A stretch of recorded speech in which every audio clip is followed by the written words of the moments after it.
আসসালামু আলাইকুম। Hello everyone, কেমন আছেন সবাই? আল্লাহর রহমতে যে যেখানে আছেন সুস্থ আছেন এবং ভালো আছেন। আলহামদুলিল্লাহ আমিও ভালো আছি।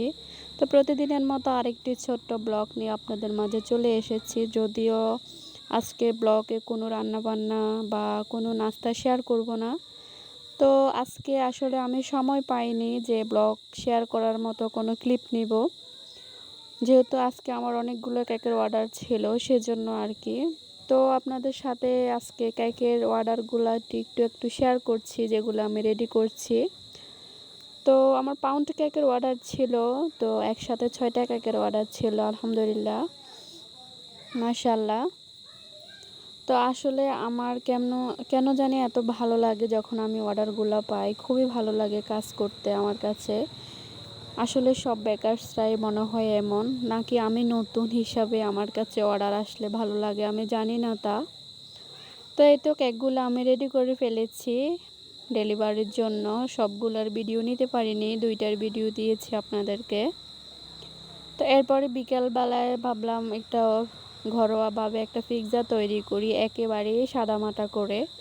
তো সেটাই করছি, যেই ভাবা সেই কাজ আর কি। যদিও হাতের কাছে তেমন কিছু ছিল না পিৎজা বানানোর, শুধু মাংস ছিল আর যে ময়দার ডো করার মতো ইস্ট ছিল, বিভিন্ন রকমের জিনিস ছিল না, যেমন চিজ ছিল না, সস ছিল না, অনেক কিছুই যা যা লাগে আর কি। তো সেজন্য সাদামাটা করে যে আমি ময়দার ডোটা করে ঘোড়া দিয়ে রেখে দিয়েছি। এরপরে আমি চিকেনগুলো সব মশলা দিয়ে, একটু দুধ দিয়ে, ম্যাজিক মশলা দিয়ে চিকেনগুলো আমি একবারে ভুনা করে নিয়েছি আর কি।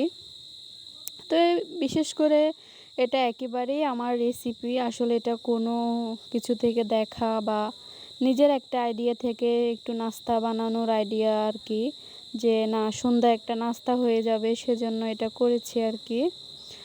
তো আসলে আপনারা হয়তো দেখে অনেকে হাসবেন, এই কি পিৎজা হলো নাকি। আসলে এটা পিৎজার মতোই তৈরি করেছিলাম, জাস্ট শুধু জিনিসগুলা দিয়ে নিয়ে আর কি। আমার হাতের কাছে ছিল না সব কিছু, আর সব কিছু সবসময় তো থাকে না, তাই না? চিজ আমি অবশ্যই একটা ভিডিওতে চিজ বানানো দেখিয়েছি, সেটা দিয়ে পিৎজাও দেখিয়েছি। তো চিজ বানানোর জন্য আসলে সময় অনেক দরকার হয়, বা আমাদের বাজার একটু কাছেই আছে, আসলে যাওয়ার মতো মানুষ নাই, তো সেজন্য তেমন কিছু আনানো হয় নাই।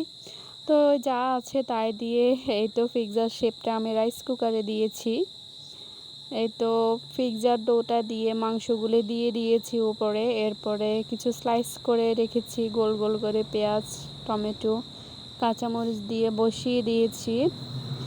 এই তো আলহামদুলিল্লাহ মাশাআল্লাহ যাই হয়েছে আলহামদুলিল্লাহ, আমরা সবাই খেয়েছি একটু একটু করে, মজাই লেগেছে। যেহেতু গরম গরম ছিল, নিচের সাইডটা একবারে স্পাইসি হয়েছিল, কুড়মুড় করে খেতে ভালোই লাগছিল।